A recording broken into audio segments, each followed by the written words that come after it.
ছোটবেলার স্মৃতিজড়িত একটি রেসিপি তোমাদের সঙ্গে শেয়ার করতে চলে এলাম, যা স্কুল জীবনের কথা বারবার মনে করিয়ে দেয়। চোখের সামনে এরকম চালতা দেখে ইচ্ছে হলো তোমাদের সাথে রেসিপিটা শেয়ার করে ফেলি। প্রথমে ভালো করে চালতাগুলোকে ধুয়ে নিয়ে একটি টিস্যুর সাহায্যে ভালো করে মুছে নিলাম। চালতার গায়ে জল লেগে থাকলে কাটার সময় খুব সমস্যা হয়, যাতে করে হাতটা কেটে যাওয়ার ভয় থাকে, কারণ চালতার মধ্যে জল লেগে থাকলে চালতাটা পেছল হয়ে যায়। এবার একে একে চালতার বাটির মতো অংশগুলোকে আলাদা করে খুলে নিলাম। সেগুলোকে খোসা ছাড়িয়ে লম্বা মাঝারি টুকরো করে কেটে নেব।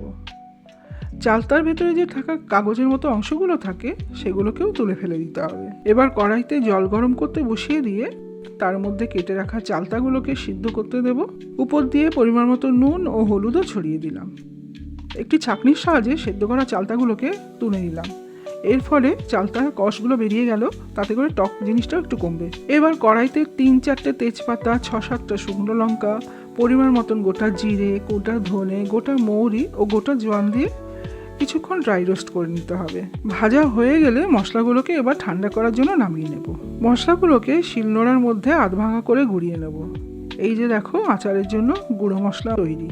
এবার সিদ্ধ করা চালতাগুলো ঠান্ডা হয়ে এলে একটি ভারী জিনিস অথবা নোড়া দিয়ে হালকা করে থেঁতো করে নেব, যাতে করে চালতার ভেতরে মশলাগুলো খুব ভালো করে ঢোকে। একটি কড়াইকে বসিয়ে 2 টেবিল স্পুন মতন সর্ষের তেল দিয়ে ভালো করে গরম করতে দিলাম।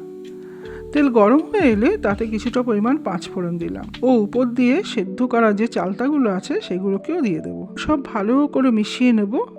এবার উপর দিয়ে পরিমাণ মতো নুনও দিয়ে দিলাম ও নাড়িয়ে ভালো করে মিশিয়ে নিলাম। এরপর স্বাদ মতো বেশ কিছুটা পরিমাণ আখের গুড় দিয়ে ভালো করে মেশালাম। দেখো কেমন গুড় মিশ্রিত চালতাগুলো ফুটে উঠেছে। আবারও একটু সামান্য ফুটিয়ে নেব, যাতে করে চালতাগুলোর ভেতরে ভালো করে ঢুকে যায়। যখন আচারটা প্রায় হয়ে আসবে, তার উপর দিয়ে ভাজা মশলাগুলো ছড়িয়ে দিয়ে ভালো করে মিশিয়ে নেব আর কিছুক্ষণ ফুটতে দিয়ে আচারটা নামিয়ে নেব। এই যে দেখো, তৈরি আমাদের চালতার আচার। তোমরা কমেন্ট করে জানিও তো কার কার চালতার আচার খুব ভালো লাগে। অবশ্যই জানিও রেসিপিটা কেমন লাগলো। লাইক ও শেয়ার করে দিও, আর সুস্বাদু রান্না দেখতে হলে চ্যানেলটিকে সাবস্ক্রাইব করে দিও। আজ তাহলে আসি, দেখা হবে আবার নতুন কোনো ভিডিও নিয়ে।